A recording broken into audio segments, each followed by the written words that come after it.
finish van de 4e editie van de Friese Elfstedentocht op mountainbike. Ja, daar komen ze aan. Wat een helder. Applaus. Afzien. En het was hartstikke nat en hartstikke veel wind. Dus ja, respect ook voor alle mensen die nog moeten komen. Het voorsprong. Ja? Ja, nu was het een uur. De volgende.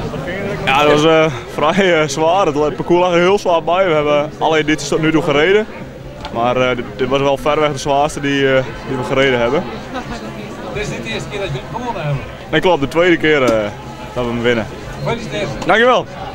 We zaten nu, hadden ze eigenlijk al door dat ze wel binnen hadden, dus ze hebben hem rustig uitgefietst uiteindelijk.